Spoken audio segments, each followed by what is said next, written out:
guys, we were living in the same ward about 2 years ago. This was right when I had come home from my mission, and I just moved into a random apartment complex, and he happened to be living there. I think it was a family activity, and she had just moved in April, and so we drove down to the bishop's house, and I offered to drive, and she just hopped into my car. So we talked for a little bit, and I got to know her, but that was the first time I actually got to meet Emily. And Scott had volunteered to drive, and I remember thinking, ooh, I want to drive with that boy because he's cute. So at the beginning of this year, we'd been friends on social media for the past 2 years, so we kind of followed each other and knew what each other were doing with our lives.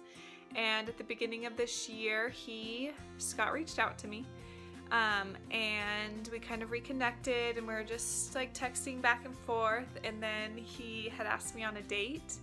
And our first date was conference weekend, and I had just planned to go to the grocery store with her, grab some stuff for breakfast, cook breakfast, and then watch the first session of conference together.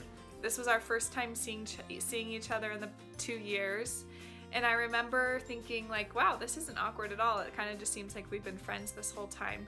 Okay, so we watched the first session of conference, and then she just kind of hung around the apartment, and I asked her if she wanted to stay for the second session, and she said, yeah, of course. And so I'm assuming that was a good sign. But we watched the second session of conference, and then my roommate and his girlfriend wanted to play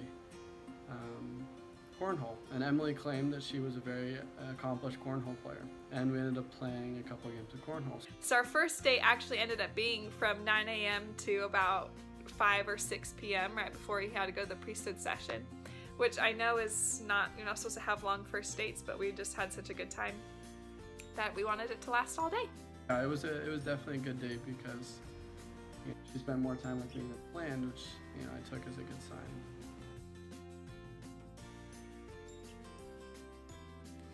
So our first kiss was on our third date. And the date, I think we had gone to play Topgolf, yeah. Which is actually funny because I had just been talking to my friends. I hadn't been to Topgolf before, and I had just been talking to my friends. I was like, I want a cute boy to take me to Topgolf. Anyway, so when he asked me, I was super excited, and I obviously wanted to go. And I was actually very impressed. Emily was quite the golfer, and we came back, grabbed dinner, and things were just going really well. It was a very fun date. I think it was the first time that we kind of broke the ice and laughed a little bit, and she kind of opened up a little more. Definitely our best date yet. It was very natural, it was very fun, we were both more of ourselves. And then I dropped her off at the door and gave her one of the best first kisses I've ever had, and then just went home. So that was the first kiss. I kind of actually knew the kiss was coming because as we were walking to my door, he had put his arm around me and he kissed me on the forehead, and I was like, well, that's probably a sign that he wants to kiss me. So as he walked me to my doorstep, it was pretty late, so he wasn't going to come in. He just kissed me and then said goodnight and walked inside. I walked inside and he left. Very romantic and very gentlemanlike, and I really appreciated it, and it was great. So the first thing that attracted me to Emily is kind of funny. So apparently it's just a very Judd thing to do. They cross their arms a lot when they first meet people or when they're kind of out in public, and it comes off as if they're disinterested or kind of being mysterious. And I know she didn't she'll claim that that was not her intention, but she just kind of had this, arms crossed, and she almost seemed disinterested in the conversation, and I was just very interested to get to know her more because of this personality that she had. So I would definitely say that is what first attracted me to Emily. Some of the things that first attracted me to Scott were definitely his genuine personality, his humor. He is very kind, and he was kind to everyone. When we went to the grocery store, he was nice to the workers, and he smiled at everyone, and he was genuinely happy.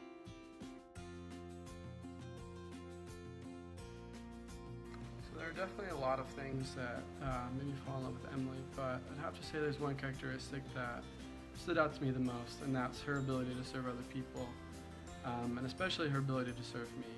she made it very clear early on in our relationship how much she cared about me, and she always goes out of her way to find different ways to show how much she cares for you and how much she loves you, and she just took such good care of me. And that was something that really was different than past relationships. I'd never had a girl love me quite as much as she did for who I was, and she was so good about making me feel loved and appreciated, and she does that for other people as well, and that makes me love her even more. And it's something that's so special to me to know that I'll always be taken care of by someone that I love this much. And so I'd have to say that's definitely what made me fall in love with Emily. We went and hung out with my friends one time, and one of my friends afterwards said, I like Scott and I like you dating Scott because I can tell that you're yourself around him, and you were totally you, and you weren't changed or you weren't acting different because he was around. And she definitely noticed that, which I thought was a good sign. He serves me, he serves others. He's very just like solid, kind, loving, genuine, and I am so lucky that he's mine forever.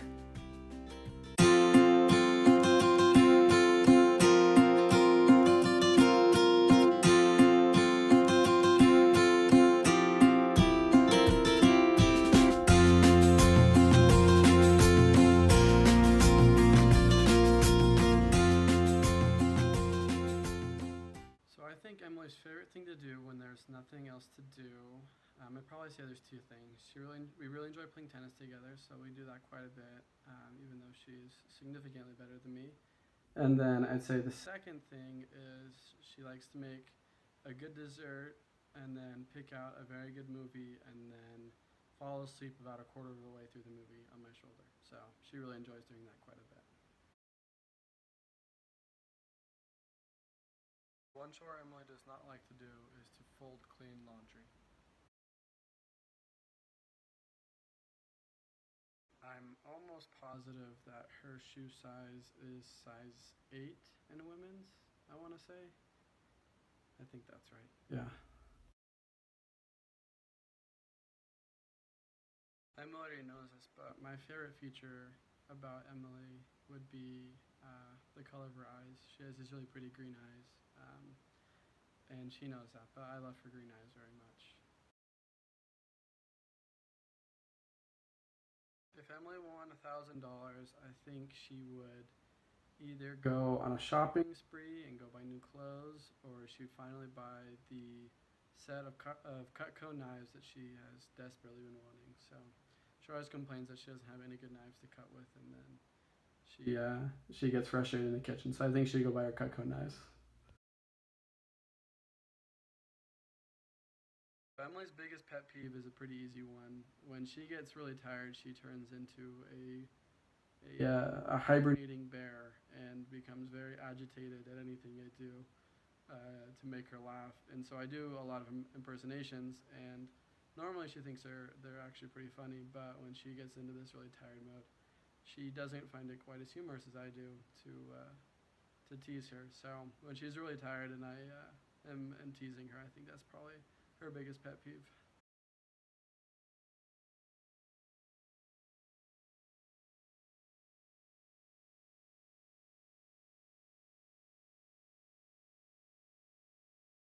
There are two places that I want to travel to. The first is Alaska, and the second is Iceland.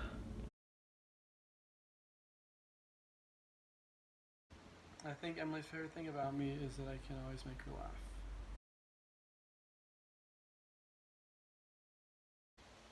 My biggest pet peeve is people that do not know how to abide by the rules of the road. So my dream car right now is definitely a Jeep Grand Cherokee. My favorite meal is enchiladas de mole from a place called La Cabanita.